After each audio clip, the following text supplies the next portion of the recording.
वायु प्राणायाम के बाद हम अनुलोम विलोम का अभ्यास करेंगे। हमें दाएं नासिका को बंद करना है और बाएं नासिका से श्वास लेते हुए श्वास को अंदर भरे, फिर बाएं नासिका को बंद करके दाएं से श्वास को बाहर छोड़े। अब दाएं नासिका से अंदर भर ले श्वास को,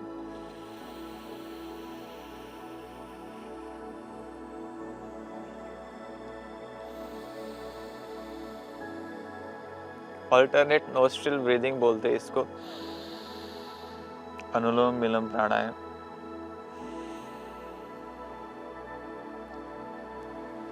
ये संपूर्ण नस नाड़ियों को जागृत करने के लिए और उसमें सुप्त जागृत ऊर्जाओं को जागृत करने के लिए बहुत ही अच्छा प्राणायाम है।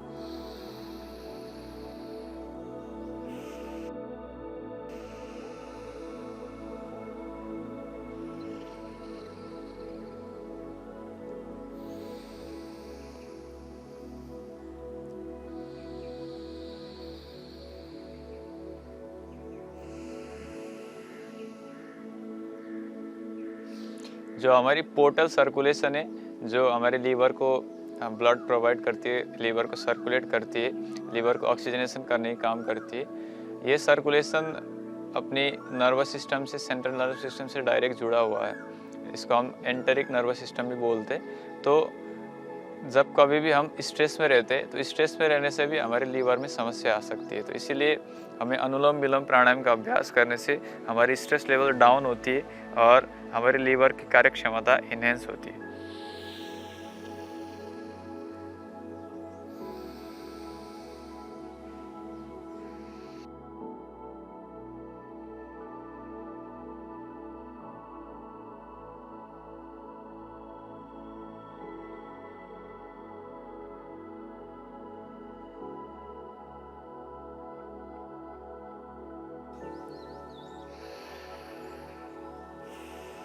हेपेटाइटिस में मुख्यतः डाइजेशन, एब्जॉर्प्शन, एक्सक्रीशन से रिलेटेड समस्याएं देखने को मिलती है। इसलिए हमें आहार पर मेनली फोकस रहना है। पहले लंघन करना है, फिर उसके बाद रेचन, विरेचन और विरेचक द्रव्यों का प्रयोग करके विरेचन करना है। फिर उसके बाद हमें स्नेहन करना है। उसके बाद हम षटकर्म आदि का कर सकते हैं, जैसे शंख प्रक्षालन हम कर सकते हैं, फिर नेति त्राटक हम कर सकते हैं ताकि हमारी स्ट्रेस लेवल कम हो जाए, डाइजेशन इनहेंस हो जाए।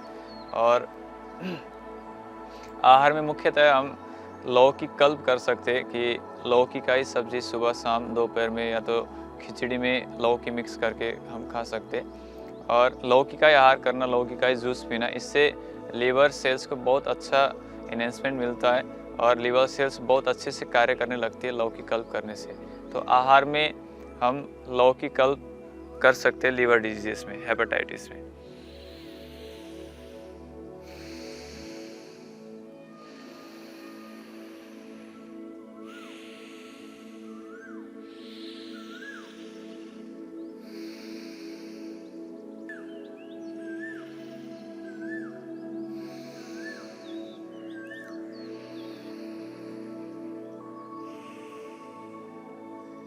अगर हम आयुर्वेदिक औषधि की बात करें तो लिवोग्रीट को हम सुबह सुबह खाली पेट गोधन अर्घ के साथ सेवन कर सकते, और लिवामृत हम खाली पेट भोजन के बाद तुरंत बाद हम सेवन कर सकते।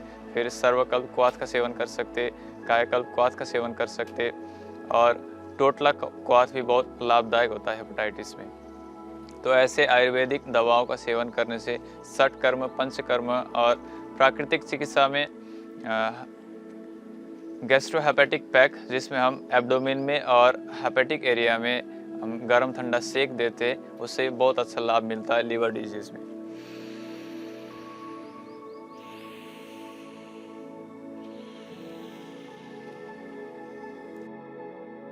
तो ऐसे अनुलोम विलोम के अभ्यास के बाद हम अगला अभ्यास भ्रामरी और उद्गित प्राणायाम का करते और थोड़ी देर हम ध्यान भी करते। तो भ्रामरी प्राणायाम के लिए पहले हम अंगूठे से कान को बंद करते, फिर पहले उंगली माथे पर, बाकी शेष उंगली आंखों के सामने रख के लंबी गहरी श्वास भर के नासिका से ओमकार का नाद करते।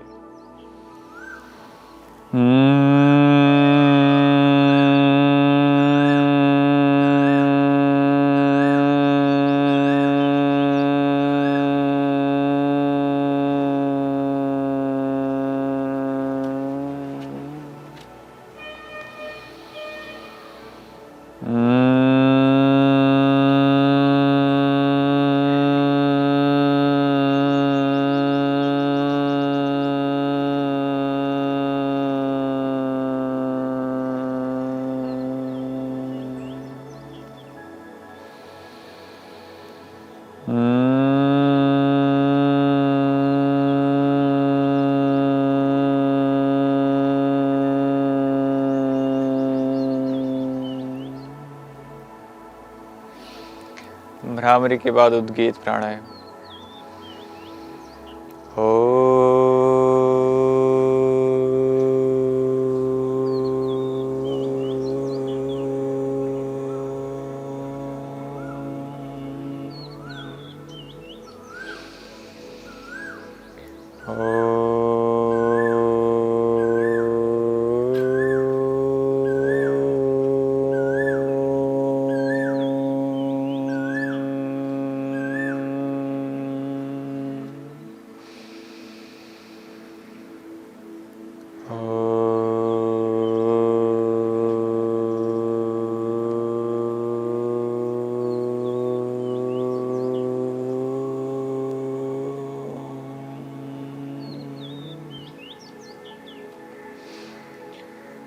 उद्गीत प्राणायाम के बाद कुछ देर मौन हो जाए और उस ओमकार के नाद को अपने अंदर महसूस करें। उस परम चेतन, उस परम ज्योति, परम पिता परमात्मा को अपने अंदर प्रकाशित होते हुए महसूस करते हुए, उसी के साथ एक आत्म होते हुए अपने आप को संपूर्ण रोगों से, विकारों से, दुख से मुक्त करने के संकल्प के साथ प्रार्थना पूर्वक हृदय से उस परम पिता परमात्मा से एकात्म होकर के ध्यान का अभ्यास करें।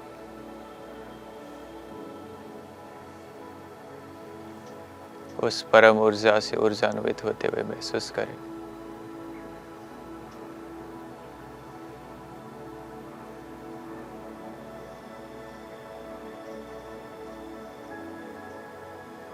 अपने आप को संकल्पित करें कि मुझे रोगी नहीं रहना है।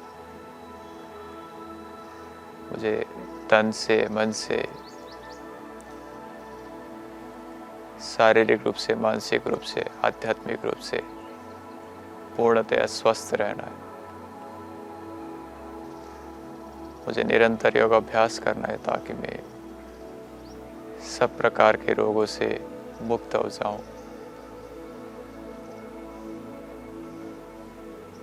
तस्य रोगो न जरा न मृत्यु प्राप्तस्य योगाग्नि अयं शरीरम्। ऐसे संकल्प के साथ ये दोनों हाथों को ऊपर करके घर्षण करें। हथेली में जो ऊर्जा उत्पन्न होती है उस ऊर्जा को अपने अंदर समाहित करते हुए अपनी आंखों को हथेली के अंदर ही खोल लीजिए। तो आज हमने देखा कि कैसे हेपेटाइटिस जैसी गंभीर बीमारियों से हम निजात पा सकते हैं योग, आयुर्वेद और प्राकृतिक चिकित्सा के माध्यम से। तो ऐसे ही योग, आयुर्वेद और प्राकृतिक चिकित्सा के बारे में और ज़्यादा जानकारी के लिए आप बने रहिए इंडिया टीवी योग के साथ। धन्यवाद, प्रणाम, नमस्ते, ओम।